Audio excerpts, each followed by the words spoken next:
Know how to progress? You know, in the years since Black Parade, I've kind of come to learn that paralysis comes from not being in line with what's true for you. And by the end of Black Parade, I had, in fact, said everything that I wanted to say. Now, the only thing left for me to say after the Black Parade was just how pissed off I was at the way people may have reacted or given me money. Wait. She said, "Fuck the Daily Mail!" Come on, that's only one of the newspapers we want to fuck.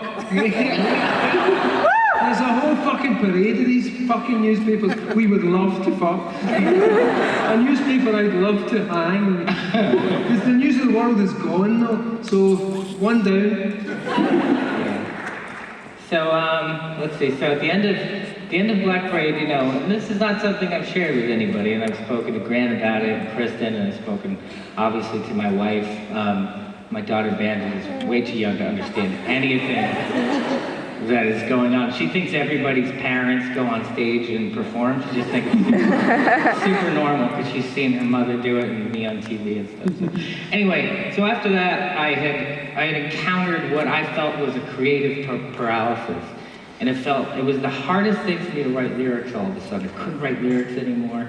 And all my lyrics were just really angry. Again, like I was mad about getting paid for what I did. I was really mad about that. And, you know, so that's kind of where I almost wanted it to stop. But I hadn't been honest with myself, I hadn't been true. So I went on, and I said, let's make this record. And that's Conventional Weapons, went on to make that. And then, no, that's not good enough. Now I can recapture that. Let me just put it all into the art. Let's chase the art. There you have Danger Days. And again, kind of through a haze through that period, you know? I fell back into a lot of old habits because it was easy because I felt in control. I wasn't in control at all. And then after that, climbing out of it, it got worse. It got worse because I became even more paralyzed and more depressed. And I started to work on a record that was a concept record about a group of parents in a support group because they had all lost their children in a horrible way. And that was supposed to be the last record. And that's not a story I wanted to tell.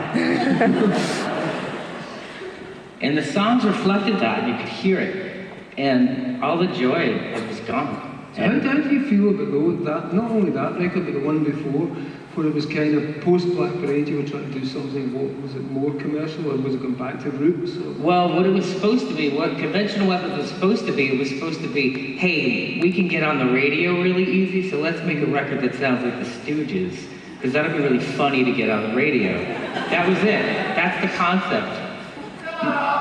So how do you feel when you listen to that stuff now? Oh, well, that didn't happen. When I listen back to it, I'm like, this. I mean, maybe some of the spirit has some of that proto-punk, but I'm talking, I love really shitty sounding drums.